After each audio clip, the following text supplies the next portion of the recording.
Padre, te damos muchas gracias por la misericordia que has tenido con nosotros, cómo nos has guardado hasta este momento. Padre, no solamente nos has librado del infierno eterno y nos has dado la seguridad de nuestra salvación a través de Cristo, sino que también nos has preservado, Señor, hasta este momento, la salud, la provisión, nos has protegido en la semana. Padre, gracias. ¿A quién más iremos, Señor? A ti te damos toda la honra y toda la gloria, porque hoy juntos como iglesia reconocemos que ninguno merecemos tus favores ni tus misericordias. Todo es por tu gracia, Señor. Por eso te alabamos y por eso queremos decirte, Señor, reconocemos que todo es por ti y para ti. Y Padre, hoy de lo recibido de tu mano también queremos ofrendar, queremos, Señor, darte de lo que tú nos das. De ninguna manera podríamos pagarte nada, Señor. Pero no te damos para que nos des tampoco. Te damos, Señor, porque nos has dado mucho. Te damos en adoración, te damos con gratitud. Y oramos, Padre, que estos recursos sean usados para que el Evangelio siga siendo predicado aquí en Baton Rouge, en el centro bíblico de la comunidad y también con nuestros hermanos que estamos apoyando en Filipinas, la familia Iglesias, en España, la familia, Señor, en Filipinas los Guillén, en España los Iglesias y también los Howard. Señor, usa estas semillas que estamos plantando para que el Evangelio alcance a muchos para tu gloria. Que muchos también conozcan la historia de redención, confíen en Cristo y también sean salvos, Padre. Señor, que estos recursos sean usados para ministrar bien a la comunidad, que sean bien administrados, Señor. Y que, Padre, todos los recursos que tú pones en nuestras manos, o el día que estemos ante ti, te demos buenas cuentas de ello, Padre. Gracias, Señor, gracias por mis hermanos. Oramos, Padre, que tú sigas guardando a las familias, a los niños, trayéndoles paz, a los jóvenes, Señor, a los adultos, a los ancianos. Te pedimos por los enfermos de esta congregación, Señor. Si hay alguien enfermo físicamente, si hay alguien enfermo espiritualmente, que tú traigas salud al cuerpo de Cristo, por favor, Padre. Permítenos experimentar tu poder, Señor sanador. Tú eres el mismo ayer, hoy y siempre. Y por eso cuando tenemos una necesidad, clamamos a ti, Padre. Oramos por un milagro, Señor, de sanidad para aquel que esté batallando fuertemente con su salud. Señor, hay varias personas, oramos, Padre, por Sandy, que tiene su espalda lastimada, Señor, que ahorita está en cama. Oramos por nuestro hermano José, por su rodilla, Señor, su restauración total. Oramos, Padre, por cada persona enferma que tal vez no recuerdo su nombre, pero tú sí conoces a todos. Padre, por favor, trae salud al cuerpo de Cristo. Te lo pedimos, Padre, un testimonio más para tu gloria. Señor, oramos que tú sigas preservando a las familias de este lugar unidas, Señor. Guárdanos, Padre, de los peligros de allá afuera. Es mucho el miedo, es mucho, Señor, la angustia y la ansiedad. Pero, Padre, ¿a dónde más iremos? Señor, nuestro socorro, nuestra ayuda no viene de las montañas ni de los poderosos, sino de ti, Padre amado, el que pone y quita reyes, aquel que es soberano y supremo sobre todo. Señor, a ti clamamos. No exigimos, Señor, suplicamos, Padre, humillados ante ti, que tengas misericordia de nosotros, Padre, y nos sigas preservando. Padre, cada día ayúdanos, Señor, a poner la mirada fija en Jesucristo y seguir adelante mostrando, Señor, el Evangelio en nuestras vidas. Padre, por favor, yo te pido que sigas dando sabiduría a las autoridades y es en obediencia a ti, Padre, porque así lo dice tu palabra, que bendecimos a los que nos maltratan hoy, Señor. Bendecimos a aquellos que nos maldicen, Padre. Oramos por los que nos ultrajan y nos persiguen y te pedimos, Padre, que tú bendigas más y más a esta nación, a sus autoridades, que, Señor, les llenes, Padre, de sabiduría, de gente sabia alrededor de ellos, que les instruyan, Padre, que les infunda, Padre, tu Espíritu Santo, el temor a ti, Señor, antes que todo. Y, Padre, que esta nación se rija por temor a ti, Señor, y una reverencia a ti y a tu palabra. Señor, para que tu iglesia, así como dice 1 de Timoteo 2, podamos vivir de una forma pacífica, anunciando el Evangelio. Padre, dejamos todo en tus manos. Y Señor, nuestro anhelo es que permita, Señor, que esta iglesia sea más como Cristo y que alcancemos a nuestra comunidad para Cristo. En el nombre de Jesús oramos. Señor, gracias. Amén. Amén. Sigamos, hermanos, alabando a nuestro Dios, recordando que en Él tenemos libertad. Amén. ¿Cuántos son libres en Jesús? Amén. Cantemos juntos. Hay libertad.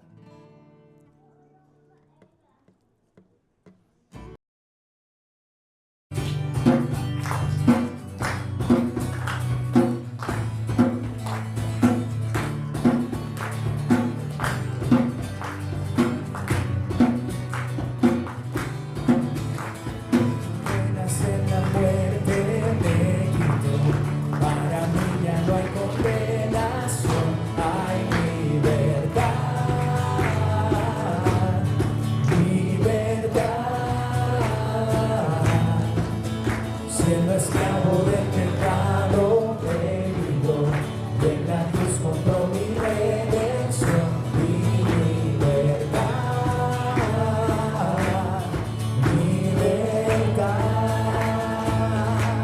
rompió mis cadenas, me dio vida nueva y al fondo del mar me echó mi maldad, lavó mis pecados y me ha perdonado, solo en el nombre de Jesús hay libertad.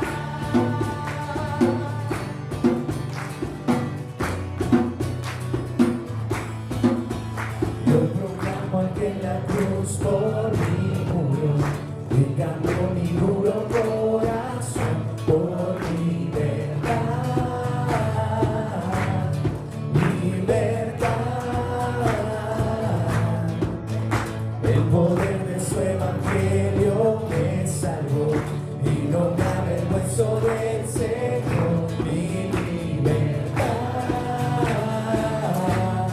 libertad.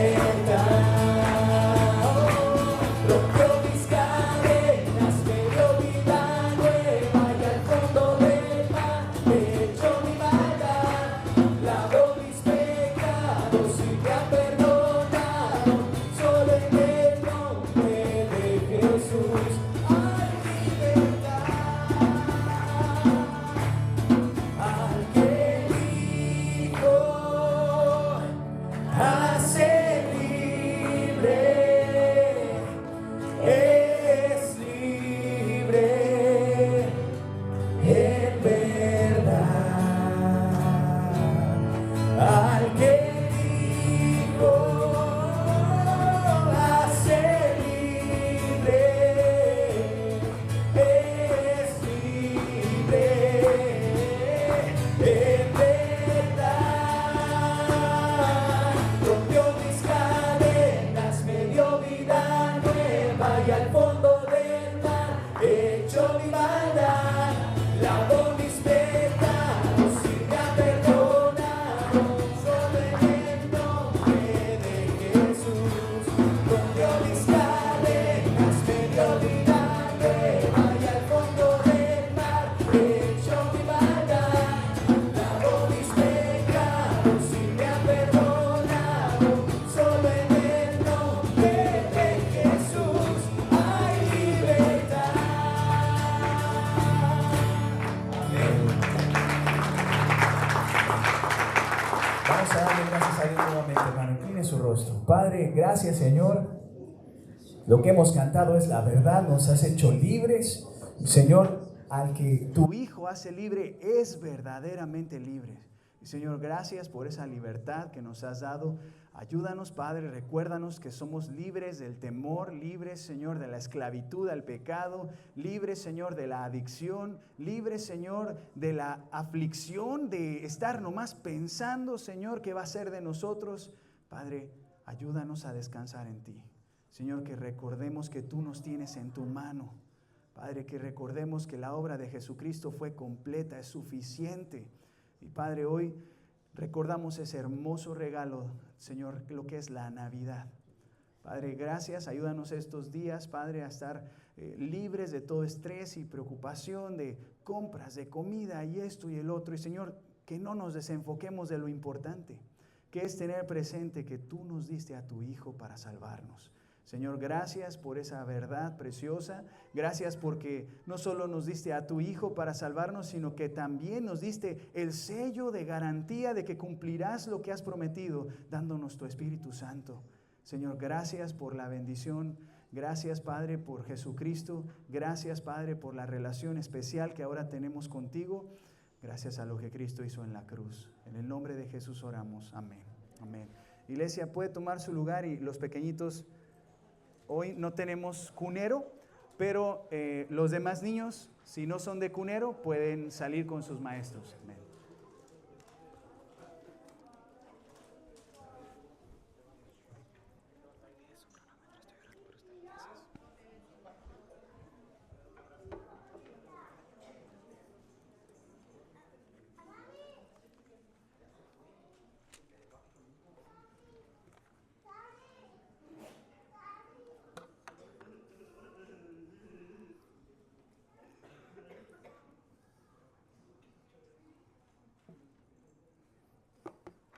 Por favor, ayúdeme, salude a alguien que esté a su lado. Sé que hoy estamos un poquito esparcidos, pero si tienes a alguien cerca, dile, hermano, prepárate, Dios nos va a hablar esta noche.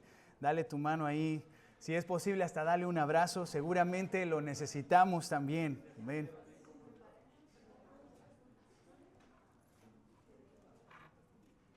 Damos gracias a Dios por este día. Amén.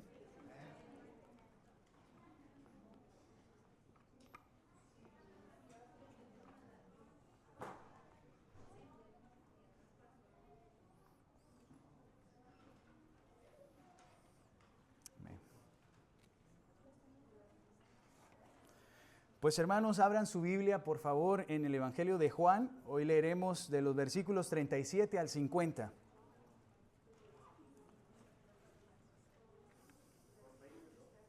Estamos estudiando juntos el Evangelio de Juan, ya estamos en el capítulo 12. Hemos disfrutado, bueno, personalmente he disfrutado mucho aprender con ustedes a lo largo de este Evangelio. Y lo que hemos aprendido en Juan es quién es Jesucristo, ¿verdad? Es muy importante aprender juntos esta verdad porque hoy en día pareciera que hay muchas versiones de Jesús y muchas personas nos quieren enseñar a un Jesús diferente, a veces nos quieren incitar a confiar en otro Jesús diferente al de la Escritura. Algunos hasta se proclaman ser Jesús reencarnado y pareciera como que estamos frente a una máquina expendedora y enfrente a un montón de Jesuses diferentes y como que tenemos para escoger el Jesús republicano, el Jesús de izquierda, el de derecha, el Jesús gay, el Jesús chino, el Jesús negro, el Jesús que come picante, mexicano. Bueno, hay de todas las versiones. Pero, ¿cuál es el Jesús en el quien debemos confiar realmente? ¿Cuál es el Jesús en el que tú crees y depositas tu confianza para la salvación? Es muy importante no solamente creer que Jesús existió, creer en un Jesús histórico. Jesucristo mismo dijo en Juan capítulo 8, a menos que crean que yo soy quien afirmo ser, ustedes van a morir en sus pecados. Por eso es muy importante saber quién es Jesucristo. No el Jesús que yo quiero creer, sino el Jesús que vino a revelarse a nosotros. Olvidémonos de la máquina expendedora y vayamos a Juan, ¿verdad? Lo que aprendemos en Juan es que Jesús es el Mesías y al creer en Él tenemos vida eterna. Eso es lo que aprendemos en el Evangelio de Juan. De hecho, la Escritura misma nos lo dice. Al final del Evangelio dice, estas cosas se escribieron para que ustedes crean que Jesús es el Mesías y para que al creer en Él ustedes tengan vida en su nombre. Hermanos, qué importante es creer en el Jesús bíblico, no en el Jesús que yo quiero creer o en el que me dicen por allá afuera, sino en el Jesús de la palabra. Así es que te invito a que hoy descubramos más y más lo que la Escritura nos revela sobre Jesús y vayamos ahí al Evangelio de Juan capítulo 12, versículo 37 en adelante. ¿Ya lo tienes? Mira, no nos va a hacer daño volver a orar. Por favor, ayúdame a orar, inclina tu rostro y vamos a pedirle al Señor que nos ayude a entender su palabra. Padre, gracias, Señor, por permitirnos poder abrir la palabra con libertad esta noche. Te pedimos, Señor, por el resto de este tiempo, que nos ayudes a estar concentrados. Padre, a estar en paz, aprendiendo juntos de tu palabra. Señor, ayúdame a mí a ser fiel a tu palabra. Y ayúdanos, Padre, a todos a no solamente aprender algo nuevo, sino a aprender y a vivirlo.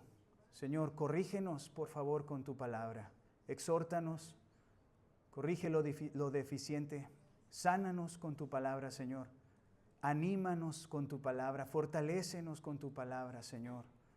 Y oramos también, Padre, que edifiques a tu iglesia, pero que también salves al perdido que quizá pudiera estar entre nosotros hoy. Que hoy finalmente confíen en Jesucristo como su Señor y Salvador para que ellos también tengan vida eterna a través del nombre poderoso que es sobre todo nombre. Gracias, Padre, estamos ante ti, ante tu palabra, expuestos hoy y te pedimos, Señor, que hagas, Señor, una obra especial en nuestras vidas. Dependemos totalmente de ti, Señor. En el nombre de Jesús oramos. Amén. Amén. Leamos juntos, hermanos, la palabra. Sígueme con tu vista. Dice así la palabra de Dios en Juan 12:37.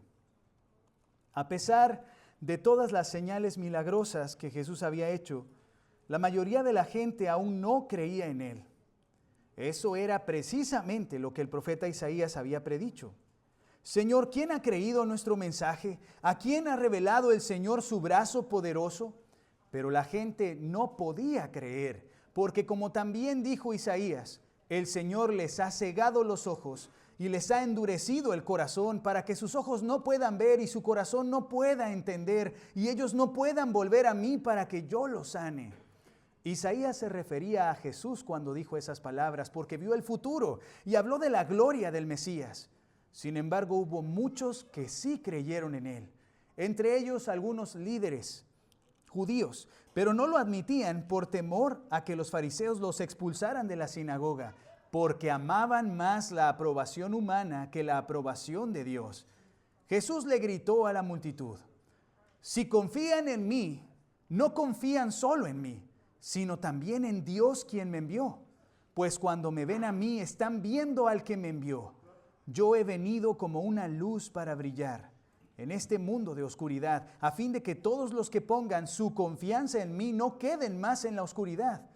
No voy a juzgar a los que me oyen, pero no me obedecen, porque he venido para salvar al mundo y no para juzgarlo. Pero todos los que me rechazan a mí y rechazan mi mensaje serán juzgados el día del juicio por la verdad que yo he hablado. Yo no hablo con autoridad propia. El Padre quien me envió me ha ordenado qué decir y cómo decirlo. Y sé que sus mandatos llevan a la vida eterna.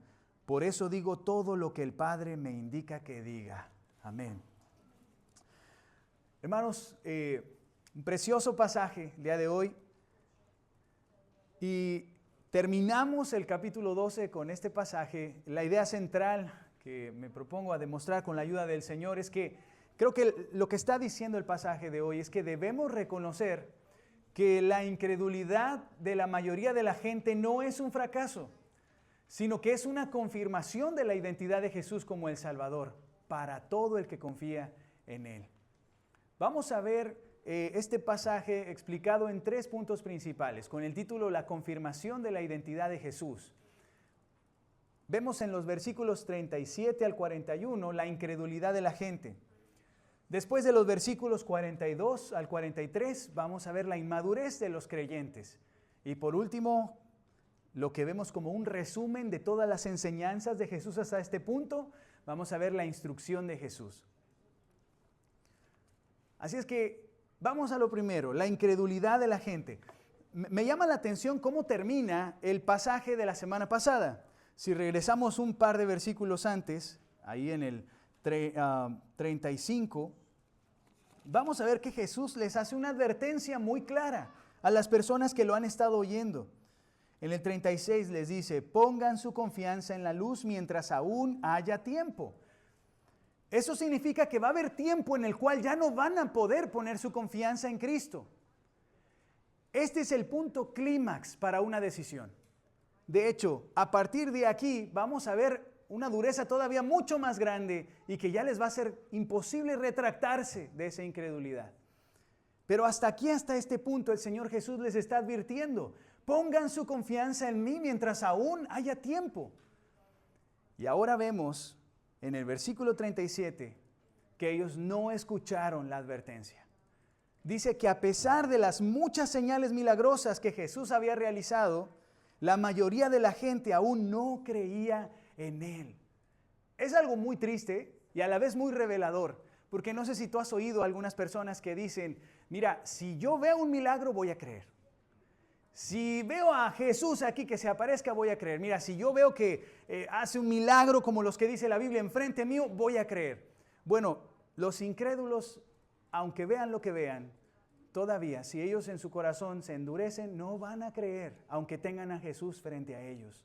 Ellos no vieron solo un milagro. Dice la Escritura que había más de un milagro. Dice, todas las señales milagrosas fueron hechas frente a ellos. El brazo poderoso del Señor se les reveló ante ellos, pero ellos todavía no querían creer en Jesucristo. La incredulidad de la gente se ve en estos primeros versículos. Y lo primero que veo es que ellos no creyeron porque no quisieron.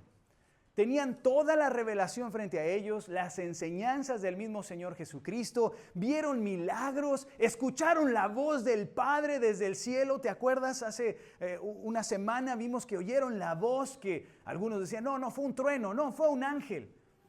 Total, que nunca querían someter su orgullo y rendir su incredulidad y poner su confianza en Jesús. Ellos no creyeron porque no quisieron creer.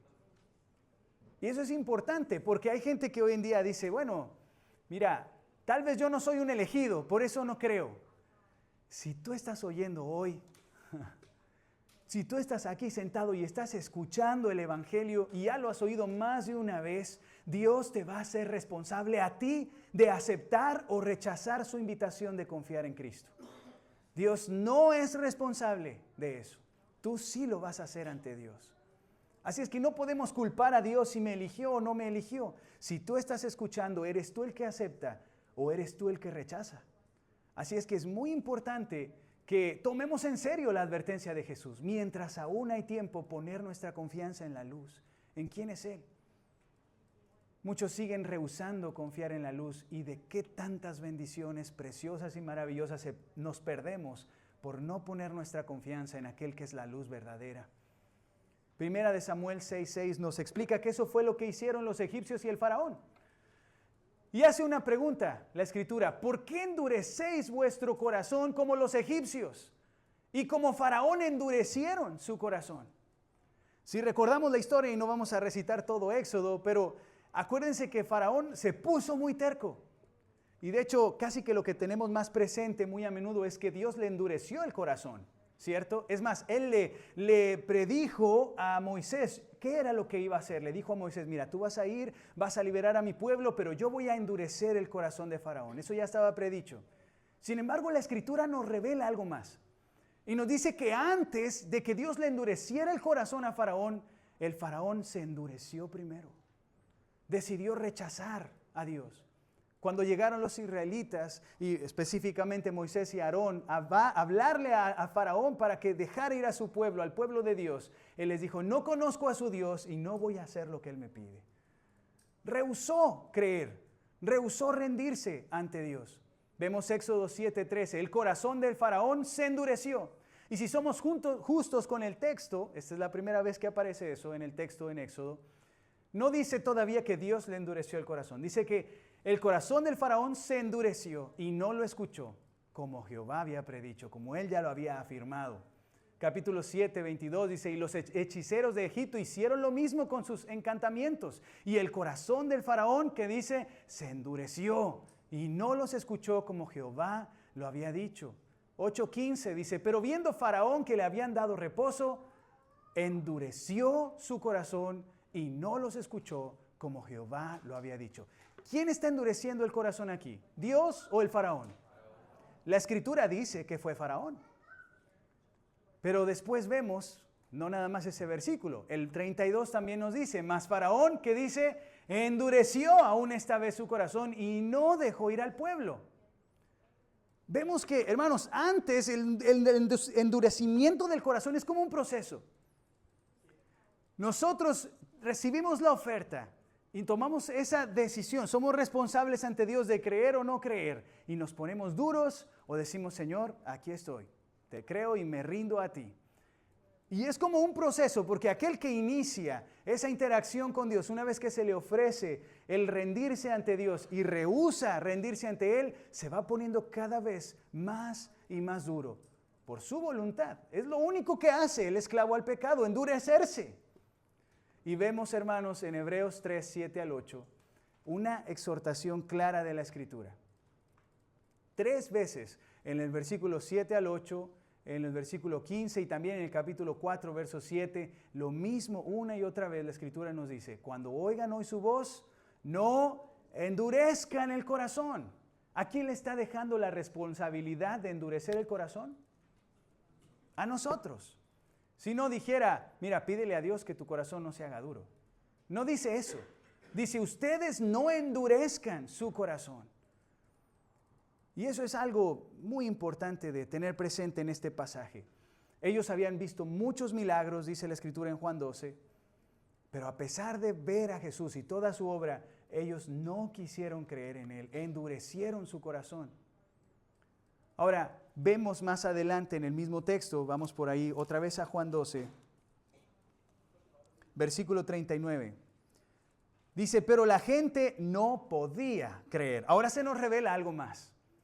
Un paso más en este proceso de incredulidad. Al principio ellos no querían creer, pero ahora vemos que ya no podían creer. Así como dice la Escritura, y está citando Isaías, el Señor les ha cegado los ojos. El Señor les ha endurecido el corazón para que sus ojos no puedan ver y su corazón no pueda entender y ellos no puedan volver a mí para que yo los sane. Ahora ya no es el hombre el que se endurece. Ahora vemos que la Escritura nos dice que es Dios el que les está cegando los ojos y endureciendo el corazón. Ellos no creyeron ahora porque no pudieron. Ya no solamente no creyeron porque no querían, sino que no creyeron porque no pudieron creer. Dios mismo les estaba cegando los ojos y les estaba endureciendo el corazón. Hasta el capítulo 9, después de que vimos varios versículos del 7 y del 8, cómo Faraón se endurecía y él endurecía su corazón, él mismo endurecía su corazón. Ahora, por primera vez en el relato de Éxodo, en el capítulo 9, vemos que ya no es el Faraón. Ahora dice, pero Jehová endureció el corazón de Faraón y no los oyó como Jehová lo había dicho. Si tú estás terco, no le eches la culpa a Dios. Pero si tú sigues terco, muy probablemente Dios te va a dar lo que quieres. Y el corazón se te va a endurecer porque eso es lo que quieres. Y si tú dices, Dios, yo no quiero una vida contigo, es lo que vas a terminar recibiendo. Una vida sin Cristo, una vida de dureza y de frialdad en el corazón. Dice Romanos 1:21, es cierto, ellos conocieron a Dios, pero no quisieron adorarlo como Dios ni darle gracias. En cambio, comenzaron a inventar ideas necias sobre Dios y como resultado la mente les quedó en oscuridad y confusión. Y sigue diciendo el verso 24, entonces Dios los abandonó para que hicieran todas las cosas vergonzosas que deseaban en su corazón. ¿Viste hasta qué punto? No fue antes, entonces. Fue hasta que ellos decidieron rechazar a Dios, dice la Escritura, que ellos conocieron a Dios, pero no quisieron adorarlo como Dios. Ellos conocieron a Dios, la revelación de Dios, y ellos no quisieron adorar a Dios como Dios. En cambio, se inventaron ideas necias sobre Dios y el corazón como resultado les quedó en oscuridad, en confusión, se endurecieron.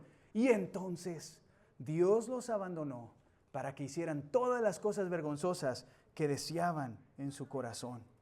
Me gusta lo que dice Tomás Constable, es la cuarta cita ahí en su hojita, dice, Dios había endurecido sus corazones porque se habían negado a creerle previamente. El pastor David Guzik también dice, llega un momento en que Dios apoya nuestra decisión, ya sea por Jesús o contra Jesús.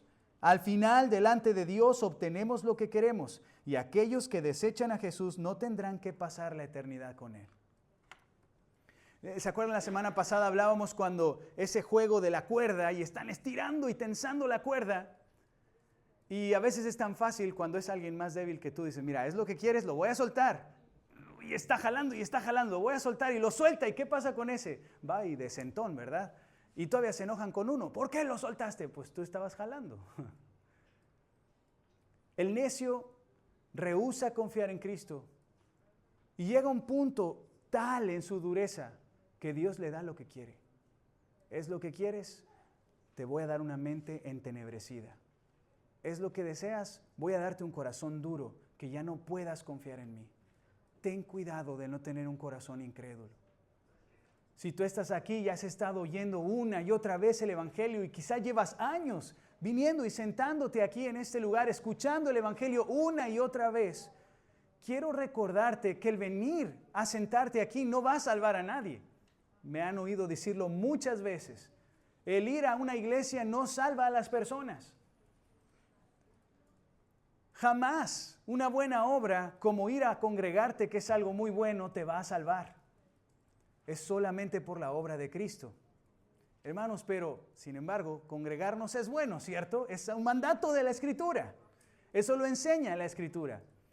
Pero hermanos, si yo estoy aquí escuchando y escuchando y escuchando, y todas las veces que se me predica el Evangelio, Nunca pongo mi confianza en Jesús, por muy bueno que sea venir a la iglesia, el día del juicio no me va a contar para nada.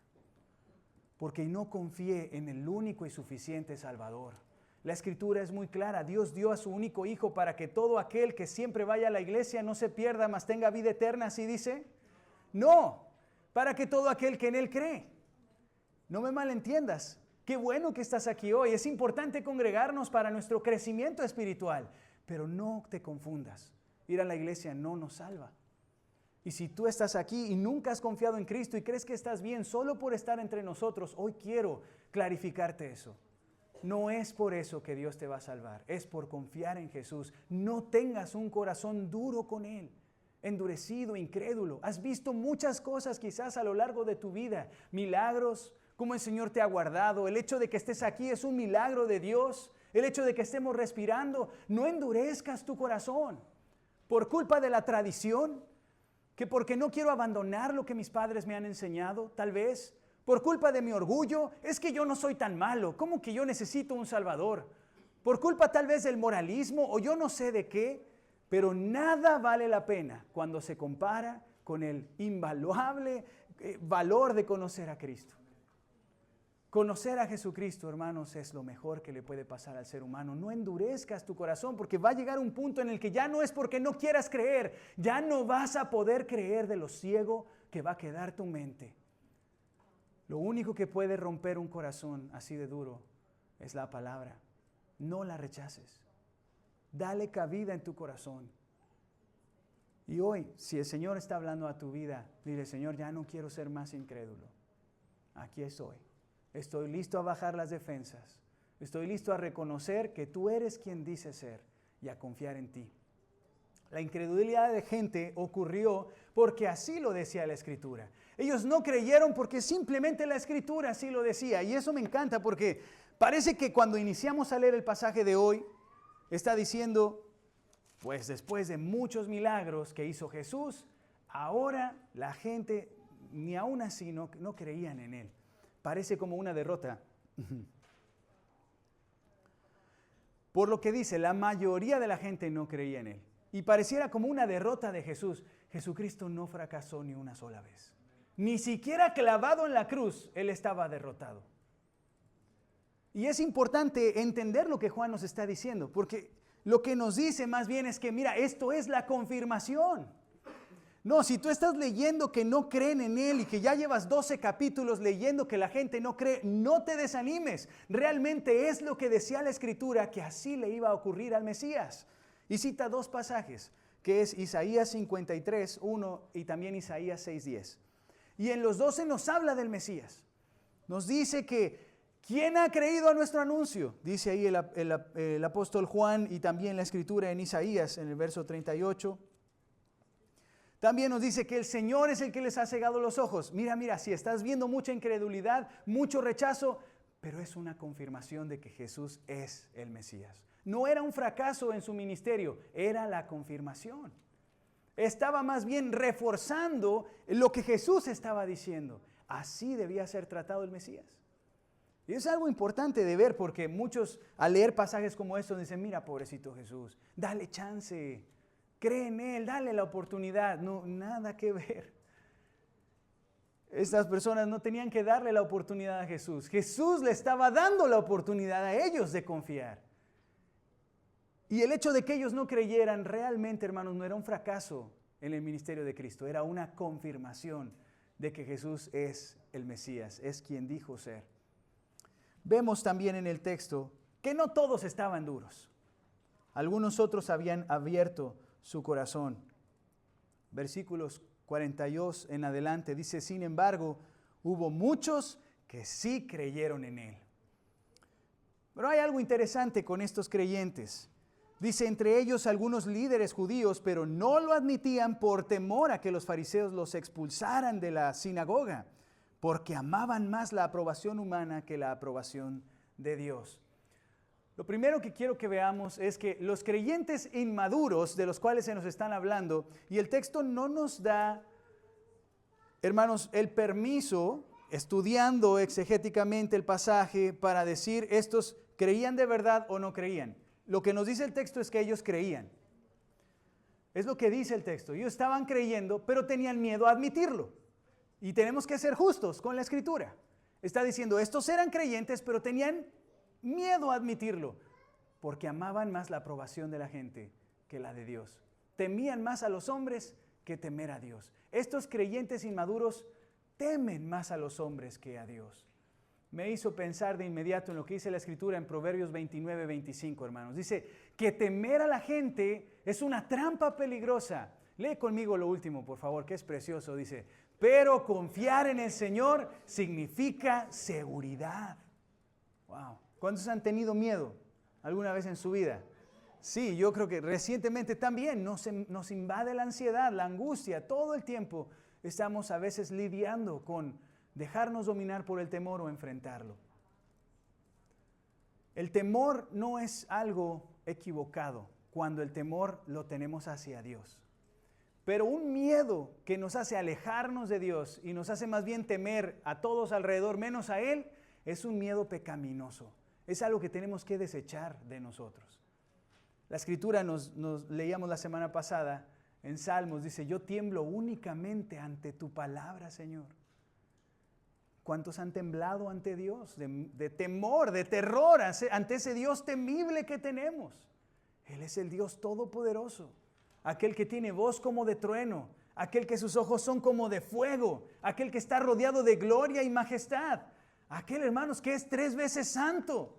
Cuando tú ves tu vida y ves a ese Dios todopoderoso y completamente santo y puro, la única reacción permitida es la que tuvieron los profetas cuando vieron la gloria de Dios. Caer temblando al suelo y decir, miserable de mí, voy a morir porque soy pecador. Ante ese Dios temible debemos de temer, no ante los terrores del mundo. Claro, hermano, temer, pues somos humanos, pellízcate, te va a doler. Sentimos eso y siempre vamos a ser tentados a ser dominados por el temor. Pero el llamado al creyente es que el creyente maduro no le teme al mundo antes que a Dios. Le teme más a Dios que a cualquier otra persona. Somos latinos y creo que esto lo vamos a entender bien. Cuando tu mamá agarraba la chancla, sabes ese temor, ¿verdad? Sabes ese temor. Digo, sabes que no te iba a matar, pero tú decías, mi mamá, hay que respetarla. Cuando te aventaba esa mirada que dices, no tenía que decir ni una palabra, ¿verdad? Y esas miradas de mamás latinas, sí las conocen, ¿verdad? A ver, háganme esa mirada, mamás que están... No es cierto. Hay un temor, no es un miedo que me hace creer que me va a matar, pero es un temor que me hace respetar. Y dice, uy, algo hice mal. ¿Tenemos ese temor a Dios antes que a las personas? El creyente inmaduro le teme a todo menos a Dios. Pero el creyente maduro sabe temer a Dios antes que a la gente. Sabe temer a Dios antes que la enfermedad, sabe temer a Dios antes que el diagnóstico, sabe temer a Dios antes que, hermanos, cualquier conflicto que tengamos. Porque entendemos que nuestro Dios todopoderoso es soberano y está en control incluso de esa angustia que Él nos está permitiendo atravesar en ese momento. El Señor Jesús experimentó una tristeza profunda antes de ir a la cruz. Pero Él lo que hizo fue ir a orar y clamar a aquel, refugiarse a aquel que sabía que podía escucharlo, su Padre. Y se acuerdan lo que vimos la semana pasada, podemos hacer esas 2 oraciones, Padre, sálvame, o Padre, glorifica tu nombre. Y cuando aprendemos a temer a Dios como creyentes maduros de esa forma, entendemos, tal vez esta aflicción está aquí por algo. No sé si es disciplina, no sé si es prueba, no sé si es un entrenamiento, Señor, no sé si crees que soy tu mejor guerrero o qué pasa. Pero Padre, glorifica tu nombre. Dame la fuerza para salir adelante. Ayúdame a temerte a ti más que a este problema. Ayúdame a doblar mis rodillas ante ti más que a esta tormenta que estoy viviendo. Los creyentes inmaduros muchas veces nos vemos como incluso los discípulos en aquella barca. Despiértate, Jesús, no te preocupa que nos ahoguemos. Pero si Jesús está ahí a tu lado, amado hermano, Él es el creador de todo. Él es el Dios todopoderoso. ¿Acaso habrá que temer de cualquier cosa? Me hace pensar en el Salmo 27. El Señor es mi luz y mi salvación. ¿De quién temeré? ¿De quién temeré? Y no es un reto, ahí un desafío irresponsable. No. Es algo para nosotros, para hablarnos a nosotros y decirle a nuestra alma, cobra ánimo, alma mía. ¿Por qué estás tan abatido dentro de ti? Voy a alabar al Señor todavía. Todavía le voy a alabar aún en medio de esto. Hermanos, los creyentes podemos poner nuestra mirada en Jesús y ser abrumados en esa gloria y decir, Señor, ¿qué andaba haciendo yo temblando allá? Tiemblo solo ante ti, porque tú eres digno. Amén. Mateo 10:28, el Señor Jesucristo nos dice lo siguiente, no teman a los que quieren matarles el cuerpo, no pueden tocar el alma. Teman solo a Dios, quien puede destruir tanto el alma como el cuerpo en el infierno. ¿Te das cuenta quién sí debe ser temido? Nuestro Dios. Él es a quien debemos de temer. Estos creyentes inmaduros amaban más la aprobación de los hombres, dice la Escritura, que la aprobación de Dios. Es como decir, hoy en día, en tiempos modernos, en tiempos de redes sociales, ellos querían más los likes de la gente. Ellos querían más los me encanta de las personas que los likes de Dios, que la aprobación de Dios. Hechos 5:29 nos narra cómo Pedro y los apóstoles respondieron ante las autoridades cuando les dijeron, y esos líderes les dijeron, ya no hablen más de Jesús, queremos que se callen, ya no prediquen más del nombre de Cristo. Y ellos les respondieron, nosotros tenemos que obedecer a Dios antes que a cualquier autoridad humana. La Escritura no está haciendo un llamado a la rebelión, un llamado a rebelarte contra la autoridad, porque la misma Escritura nos dice que debemos someternos a las autoridades que fueron puestas por Dios. Sin embargo, cuando la autoridad nos incita a hacer algo o nos manda a hacer algo que vaya en contra de la voluntad de Dios, es cuando debe estar por encima nuestra obediencia a Dios antes que a cualquier autoridad humana, sea rey, sea presidente, sea pastor, sea lo que sea. Primero se le tiene que obedecer a Dios y a su palabra antes que a nadie. Eso es importante y lo vemos a lo largo de la Escritura. Lo vemos, por ejemplo, con las parteras en Egipto. Lo vemos, hermanos, con Daniel cuando se le quiso prohibir orar. Lo vemos también con los 3 amigos de Daniel cuando se les quiso ordenar que se postraran ante la imagen, ante esta estatua del rey Nabucodonosor. Es mejor primero obedecer a Dios antes que a los hombres. Tener ese respeto, ese temor reverente ante nuestro Dios. Pablo en Gálatas 1:10 le dice a la iglesia, queda claro que no es mi intención ganarme el favor de la gente, sino el de Dios. Si mi objetivo fuera agradar a la gente, no sería un siervo de Cristo.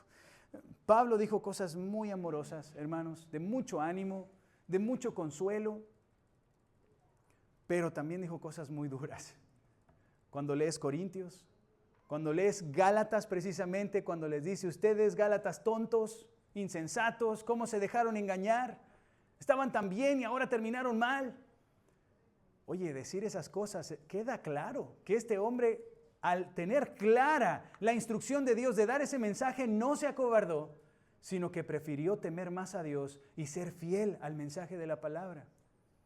¿Cuántos de nosotros, y me incluyo, hemos temido, no pregunto, es una afirmación, de veras, cuántos hemos temido a compartir el evangelio con alguien porque no sabemos cómo va a tomarlo?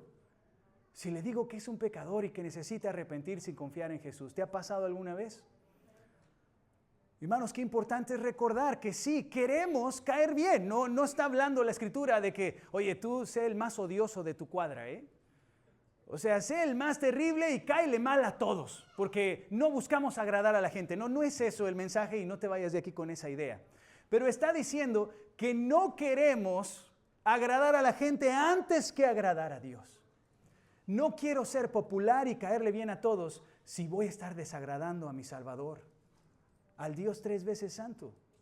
Entonces, hermanos, siempre debemos de recordar que antes de la popularidad, la aprobación o la fama, tenemos que buscar serle fieles a Dios. Y a veces será necesario decir cosas incómodas. Y que con todo el amor y con más amor que tú tengas en tu mente para decir, aún así va a sonar raro a oídos de otros. Yo te quiero invitar a que sigas siendo fiel a la palabra. Hoy en día, cada vez más y más, se vuelve esto cada vez más vivo hoy. El hecho de decir, yo creo en Jesucristo, yo creo que Él es el único y suficiente Salvador. Eso cada vez más y más se vuelve algo incómodo de decir en nuestros tiempos. No temas, hermano. Hoy en día muchos dicen, no digas feliz Navidad, eso ofende a mucha gente. Di felices fiestas. Y ahora ya ocultar que la Navidad se celebra porque Jesús nació resulta algo ofensivo. Bueno, creo que es claro que no intentamos agradar a la gente en la necedad. Queremos servirle a la gente con la verdad. Entiendo, quiero respetar esa parte de que no celebres Navidad, pero si me permites quiero decirte por qué yo sí la celebro. Yo celebro que el Dios eterno se hizo hombre para salvarme y también a ti si tú quieres. Pero eso a ser odioso, decir, mira, tú si quieres perderte, adelante, eres un hijo del diablo. Creo que no estamos sazonando nuestras palabras con sal como deberíamos. Podemos decir la verdad con amor y aún así que suene horrible a los oídos de otros, o decir la verdad con amor y todavía les suena horrible a ellos, pero va a sonar agradable a los oídos de Dios. Y ese es nuestro objetivo, iglesia, agradar a Dios, agradar a Dios. Y la voluntad de Dios es que seamos luz en un mundo de oscuridad. Amén.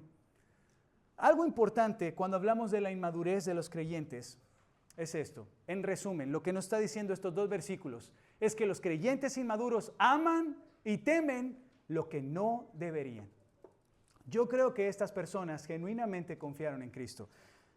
En Juan vemos algunos pasajes donde claramente se nos dice que ellos no creían quién era Cristo y por eso el mismo Señor Jesús les dice hijos del diablo. ¿Te acuerdas en el capítulo 8 de Juan? Pero aquí no se dice nada de eso. Aquí se dice que creyeron, solo tenían miedo a admitirlo. Y hay quienes han sido muy duros con estos creyentes. Dicen, no, ellos eran unos falsos creyentes. O ellos no, ellos sí creían de verdad. Bueno, la verdad no estamos seguros. Y cuando alguien dice, yo creo en Jesús, pero le ves señales de inmadurez, ya sea temor a admitirlo ante otros, ya sea a lo mejor alguna debilidad o que no ha podido soltar algún vicio, nuestro trabajo no es decirle si es salvo o no, sino llamarle a madurar y a crecer en Cristo. Nosotros no debemos mandar al infierno a nadie, iglesia. Debemos de predicar el evangelio y decir, si esta persona dice que cree en Cristo, entonces mi responsabilidad como un hermano mayor en la fe es decirle, hermano, como dice Gálatas, te exhorto con paciencia y con amor, imita a Jesucristo. Si tú eres de Él, no comas la comida de los cerdos. Ahora eres un hijo de Dios, compórtate como lo que eres. Pero fíjate que la diferencia de que hay otros que dicen, entonces te da miedo admitirlo. Practicaste algún pecado. No eres un hijo de Dios, eres un hijo del diablo. Inmediatamente mandando al infierno a las personas. Creo, hermanos, que cuando se trata de la fe, no es solamente la fe superficial, que es temporal y emocional, y la fe verdadera. Creo que hay algo más en medio. Yo le llamo una fe inicial, que es una fe en Jesús temprana, una fe infantil. Muchas veces sí, depende solo de señales, de milagros. Y eso se contrapone con una fe madura y va de poco a poco creciendo. ¿O tú siempre creías como crees ahora? Me pregunto. ¿Tú siempre estuviste tan maduro espiritualmente como lo estás hoy en día? ¿O has ido creciendo en el Señor? Ahora, no es solamente blanco y negro, pero vemos una fe madura y vemos también un rechazo externo, una clara incredulidad. Y en medio podemos ver la fe superficial y la fe inmadura. La fe superficial es la falsa. La fe inmadura es aquella que realmente ha creído en Cristo, pero le falta madurar y seguir creciendo. Con el tiempo se va revelando. Aquel que empezó a creer en Cristo de una manera que no debería, va a terminar yéndose al mundo y revelando, como dice Primera de Juan, que ellos no eran de nosotros. O aquel que inició creyendo de una forma inmadura, va a crecer a convertirse en un creyente maduro. ¿O acaso, hermanos, Pedro se veía igual que Judas cuando empezaron su ministerio? Lo enseñaba el pastor Cristian, ¿verdad? Si tú tenías a Pedro y a Judas, ¿quién creías más tú que era el creyente? A Judas, ¿verdad? Él no levantó sospechas para nada. Después se reveló que era un ladrón, que era un traidor. Pero Pedro, es más, al que el mismo Señor Jesucristo le dijo, apártate de mí, Satanás, que negó al Señor Jesús 3 veces. Hermanos, somos tan rápidos para juzgar la fe de alguien y decir, este es un hijo del diablo, solo porque no está en el mismo nivel de madurez que tú. y debemos ser cuidadosos. Estos creyentes aquí realmente están mostrando inmadurez en su fe. Pero ¿dónde estás tú? ¿En qué punto de madurez está tu fe? ¿Eres aquel creyente superficial que dice creer pero en verdad no ha confiado en Cristo? ¿Eres aquel creyente que en verdad ha creído pero te da miedo admitirlo y sigues tal vez luchando con viejos hábitos que no has querido dejar? Bueno, el llamado que el Señor nos hace es a madurar, a crecer más en Cristo, a parecernos más a Él. De hecho, la misión de esta iglesia es glorificar a Dios siendo más como Cristo y de esa forma alcanzar a nuestra comunidad para Cristo. Es el llamado que tenemos todos los creyentes, ser más como Jesús, pero muy pocos son los que lo logran de la noche a la mañana. Es una lucha constante, es un depender diario. Hermanos, sí, es cierto, todo es por la gracia de nuestro Dios, también nuestra santificación como creyentes y madurez, pero la Escritura nos responsabiliza a nosotros, por eso dice en Colosenses 3, hagan ustedes morir lo terrenal en ustedes, hagan ustedes morir lo que está mal. Efesios capítulo 4 nos da una serie de instrucciones, ustedes abandonen la vieja vida. Colosenses también nos dice, quítense el viejo hombre, vístanse del nuevo. Todas esas cosas son mandatos, son ordenanzas para los creyentes. Nos toca a nosotros madurar, apoyados, dependiendo del poder del Espíritu Santo. Muchas veces las iglesias se enfocan tanto en las manifestaciones sobrenaturales del Espíritu Santo, como les llaman algunos, el temblar, el llorar, el hablar en lenguas, pero el cambio de vida, ¿para cuándo? Pero el mostrar la paciencia, ¿para cuándo? Pero el mostrar a Jesucristo en la paz, en la templanza, ¿para cuándo? Hermanos, ese es el fruto del Espíritu: amor, gozo, paz, paciencia, benignidad, bondad, fe, mansedumbre y templanza. Ese es el fruto del Espíritu. Tenemos que depender del Señor para mostrar eso. Mira, llorar con una alabanza, todo eso, hermano, nuestras emociones comunican. Todo eso es sano, es bueno cuando está en control. Pero ese no lo confundas con el fruto del Espíritu Santo. Yo puedo llorar mucho y no haber cambiado nada. El Señor quiere que madure, quiere que crezca, quiere que deje esas cosas infantiles a un lado y someta mi corazón en verdad al Señor. ¿Cuántos están dispuestos a crecer en su fe? Estos creyentes, pues les daba miedo, amaban más la gente, la aprobación de las personas, les daba miedo lo que pensaran de otros. Y a veces somos muy duros, pero nosotros muchas veces así estamos también. Tenemos a Jesús como si fuera una cosa más que añadir a nuestra vida. Pero no solamente tenemos a Jesús. Tenemos un montón de distracciones, las redes sociales, los videojuegos, el trabajo, la familia y un montón de cosas alrededor. Y decimos, bueno, Jesús es una cosa más que añadir a mi vida. No es así. La familia es algo bueno, el trabajo es algo bueno, pero Jesús debe estar por encima de todo, mis hermanos. Un creyente maduro entiende que debe amar más a Jesús que a su familia. Ojo, no estoy diciendo que no ames a tu familia. Debes amar a tu esposa, esposos que están aquí, como Cristo amó a la iglesia, pero debes amar a Cristo más que a tu esposa. Sonó bien duro eso, es una de las cosas que, perdón, tengo que temerle más a Dios que a ustedes. Pero es importante que escuchemos eso. Tenemos que amar más a Dios que a nuestros hijos. ¿Significa que no amemos a nuestros hijos? No.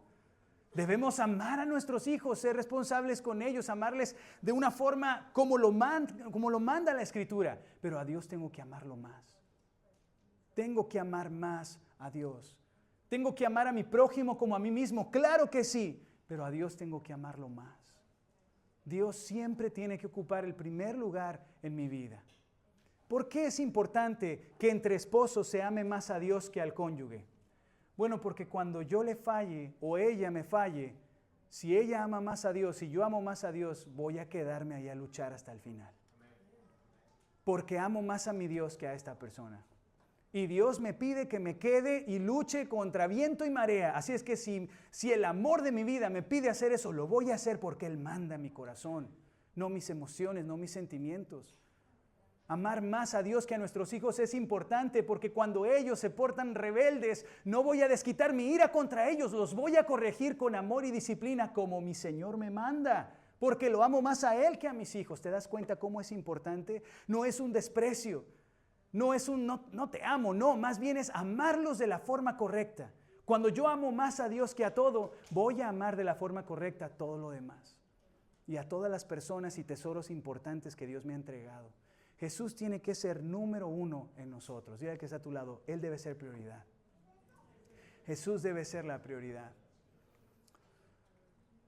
Estas personas nos dan ejemplos claros de la aprobación, del temer, pero yo quiero que tú te preguntes a ti mismo, ¿a qué estoy amando más o a quién estoy amando más que a Jesús? Hay personas que dicen, no, yo a mi familia más que a todos. Pero cuando analizan bien su vida, realmente a los que se aman más es a sí mismos. Cuando tú no amas más a Dios, terminas más amándote a ti que a nadie. Y eso se llama idolatría. Y debemos de cuidarnos de eso. Iglesia, hermanos que estás aquí, debemos de analizar nuestro corazón y de veras decir, ¿estoy amando más a Dios que a todo? ¿Estoy amando más a Jesucristo y estoy buscando más su aprobación que todo lo demás? Si no, hay que hacer ajustes, hermanos. Dependiendo del Espíritu Santo, podemos lograrlo en el Señor. Si tú estás aquí sin Cristo, no vas a poder lograrlo sin Él. Primero, ríndete a Él para que el Espíritu Santo te ayude. Pero, hermano, a la iglesia es a quien me dirijo hoy. Maduremos en Cristo. Maduremos juntos. Yo necesito madurar, tú necesitas madurar, todos necesitamos crecer. Nunca estaremos hasta ese punto final, hasta que Él vuelva. Pero nuestro llamado es todos los días buscar la perfección como nuestro Padre es perfecto. Sean santos como yo soy santo, dice la Escritura. Amén. Por último, vemos la instrucción de Jesús. Versículos 44 al 50. Y hermanos, es como un resumen. Son las últimas palabras que Jesús dijo. Y de hecho este pasaje es importante. 7 veces se menciona el concepto o la palabra confiar, creer. En este pasaje es un concepto clave en este texto, el creer en Cristo. Y todas las enseñanzas desde Juan capítulo 1 nos hablan de creer en Jesús como nuestro Salvador para ser salvos. Capítulo 1, capítulo 2, 3, 4, 5, hasta el 12. Y ahora vemos a Jesús dando un resumen. Vamos al verso 44. No fue un resumen muy tranquilo que digamos. Mira nada más cómo inicia diciendo el texto. Dice, Jesús le gritó a la multitud. Me gusta mucho la traducción que usó la NTV acá. Saben que a veces me gusta más la Reina Valera o la Biblia de las Américas, pero acá me encantó la traducción porque fue más certera. De hecho, la palabra original habla de una exclamación fuerte, de un grito. Jesucristo a la multitud, al ver la reacción de estas personas, Él levantó su voz y exclamó. ¿Te imaginas a Jesús gritando, hermanos? ¿Cómo ha de haber sido oír su sermón? Tal vez algunos dijeron, uy, qué falto de amor, ¿cómo se pone a gritarnos así? Tal vez otros pudieran haber dicho, no sé, oye, ya nos lo dijiste una vez, ¿por qué volverlo a decir más veces? Pero mira qué lleno de gracia es nuestro Señor. Él bien pudiera haber dicho, hermanos, porque Él es digno y todavía Él seguiría siendo bueno, justo y santo, de decir, miren, no quieren creer, pues allá los veo cuando el Cordero esté en el infierno torturando con sus ángeles a todos los que no confiaron en Él. Pero no dijo eso, más bien les repitió la enseñanza. Y vemos ahí en todos estos últimos versículos que les da un resumen de las enseñanzas desde el capítulo 1 hasta el 12. Dice, si confían en mí, no confían solo en mí, sino también confían en Dios quien me envió. Lo primero es, confiar en Jesús es confiar en Dios. Claramente el Señor Jesús está diciendo, yo soy Dios. Si tú pones tu confianza en mí, estás confiando en Dios mismo. Es algo importante que vemos acá. Sigue diciendo la Escritura, pues cuando me ven a mí, están viendo al que me envió. Yo he venido como una luz para brillar en este mundo de oscuridad, a fin de que todos los que pongan su confianza en mí no queden más en la oscuridad. Confiar en Jesús nos salva de la oscuridad. Y de hecho eso lo vimos en Juan 8:12, ¿se acuerdan? Donde dice, yo soy la luz del mundo, el que me sigue no andará en tinieblas. El que pone su confianza en Jesucristo no anda más en la oscuridad. ¿Cómo se ve a alguien que anda en oscuridad? Bueno, pues anda ahí tentando, se tropieza con todo, no sabe dónde están las cosas y está todo perdido. Así nos vemos espiritualmente, emocionalmente no sabemos qué pasa con nosotros. Espiritualmente hay un vacío. hermanos, las personas se ve, lo reflejamos. Cuando alguien está en la oscuridad no sabe ni para qué vino al mundo. Pero aquel que confía en Jesucristo tiene la luz de la vida. Aquel que confía en Jesucristo es sacado de las tinieblas a una luz admirable y ahora sabe a dónde va. Conoce el propósito de su vida. Conoce para qué el Señor lo hizo y vive de acuerdo a ese propósito para darle gloria a Dios con su vida. No solo eso, sino que lleva a otros a la luz también. Confiar en Jesús nos salva de la oscuridad. También nos dice la Escritura que confiar en Jesús nos salva del juicio.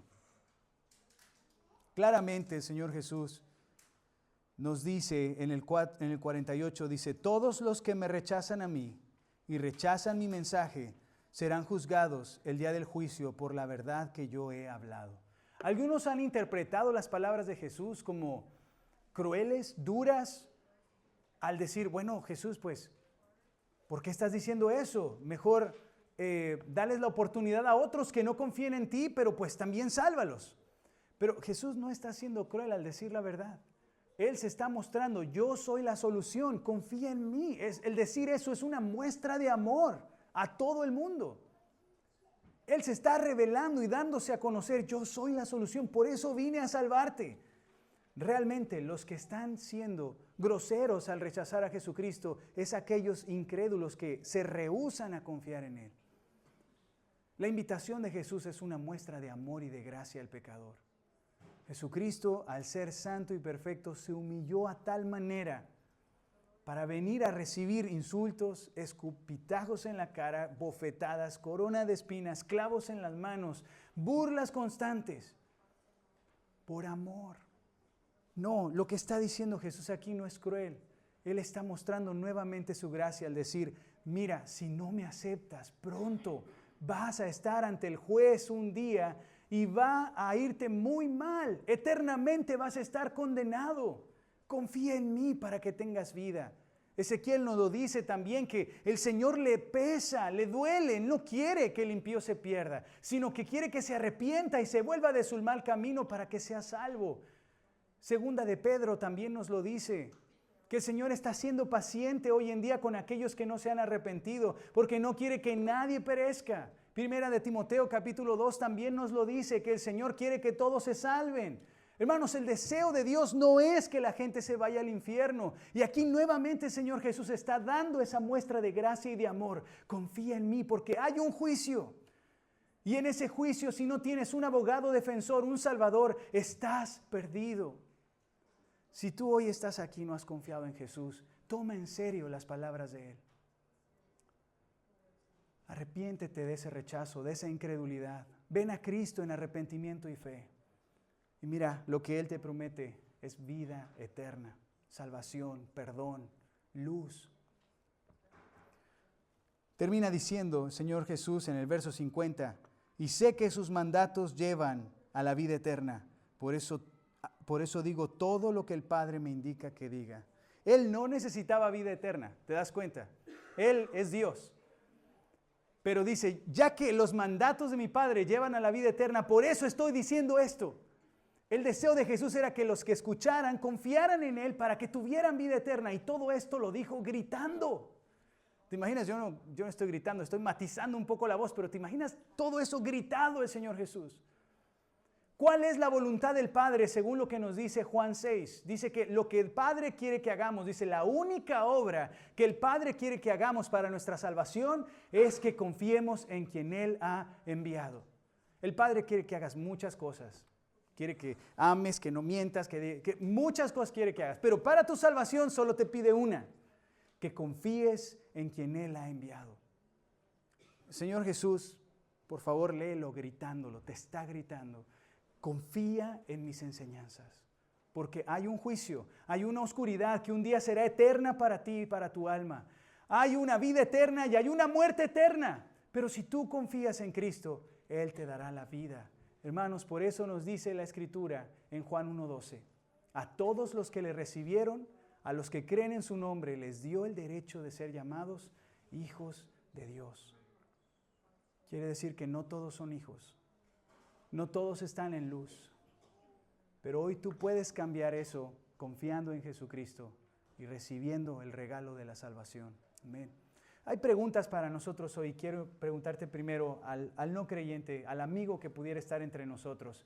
¿Qué te impide hoy confiar plenamente en Cristo?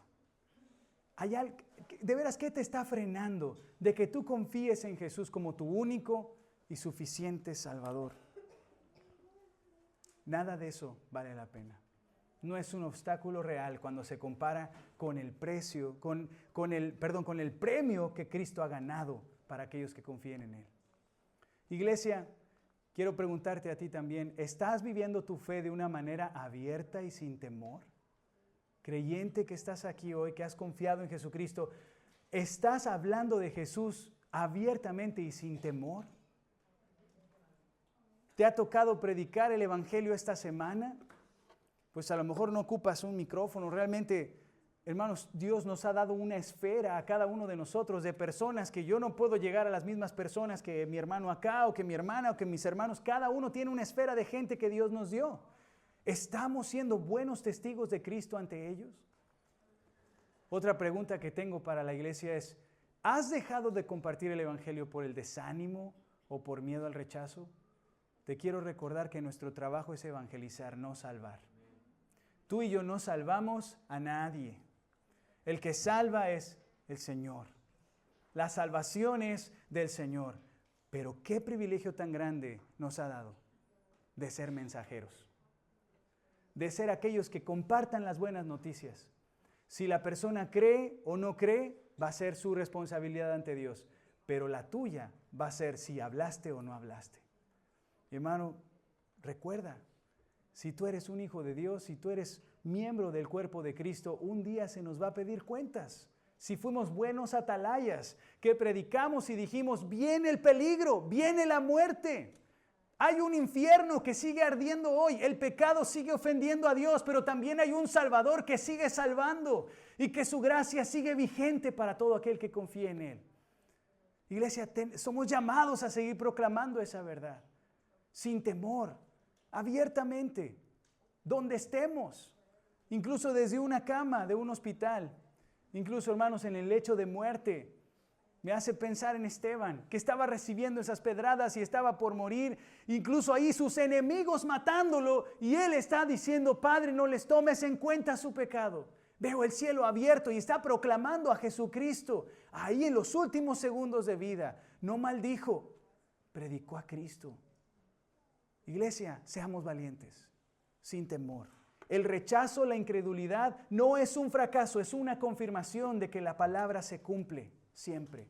El rechazo, la incredulidad, no es un fracaso a nuestra obra evangelística, pero callar sí lo sería, iglesia. Dejar de contar la historia de la Navidad solo porque no es diciembre es un terrible fracaso para la iglesia. El que Dios se hizo hombre para venir a nacer y después crecer y morir en una cruz y resucitar al tercer día es la historia que todos los días debemos vivir y contar, porque la iglesia es columna y baluarte de la verdad. ¿Estamos compartiendo esa verdad? Te invito a que lo hagamos. Amén. ¿Cuántos estamos dispuestos a que, hermanos, no dejemos pasar ni un día sin hablarle a alguien de Cristo? ¿Estarías dispuesto a hacer eso? Es que yo nunca salgo, no conozco a nadie. Mira, a tus hijos, ¿te has sentado a compartirle la historia del Evangelio? Tienes que hacerlo más de una vez. A tu esposa, a tu esposo, a tu vecino, no sé, a un hermano en la iglesia, a compartirle el Evangelio. No nos detengamos de recordarnos a nosotros mismos también qué fue lo que Cristo hizo para salvarnos. ¿Cuántos hermanos están allá afuera esperando que tú les hables? ¿Cuántos están esperándote para rechazarte también? Pero así como esta palabra dice que muchos rechazaron, no sé si te diste cuenta, también dice que muchos creyeron. No sabemos quién va a creer y quién no, pero sabemos que tenemos que predicar. Así es que, iglesia, sigamos adelante con la labor. Jesucristo está vivo, Él regresa y viene por una iglesia, hermanos, que está siendo fiel, llena del Espíritu, limpiándose todos los días y compartiendo a otros para que más y más nos acompañen a estar a su reino. Hermanos, qué glorioso va a ser ese momento, recibir a nuestro Salvador. Ya lo estoy esperando, pero mientras tanto, que nos halle trabajando para su gloria. Amén. Claramente, la confirmación de la identidad de Jesús no se ve menoscabada por la incredulidad, sino reforzada. Él es quien dijo ser. Amén. Ponte de pie. Vamos a darle gracias a Dios por su palabra.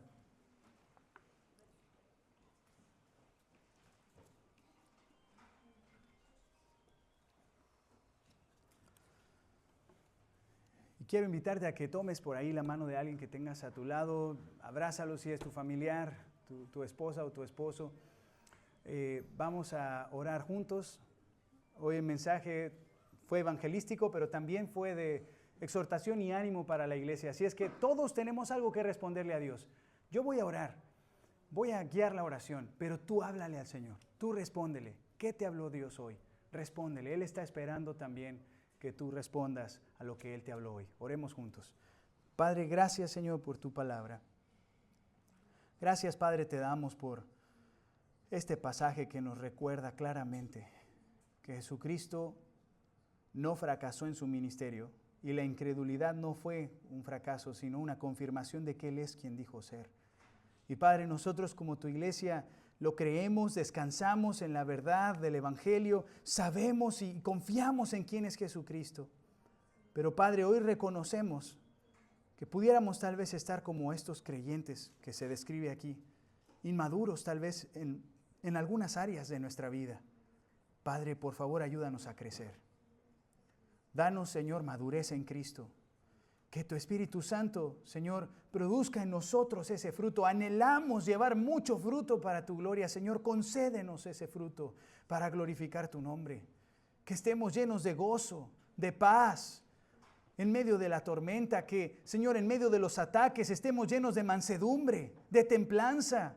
Señor, que en medio de todo el caos que estamos viviendo, que tengamos fe. Que el amor sea el estandarte de todos nosotros. Padre, ayúdanos a reflejar ese fruto como tu iglesia.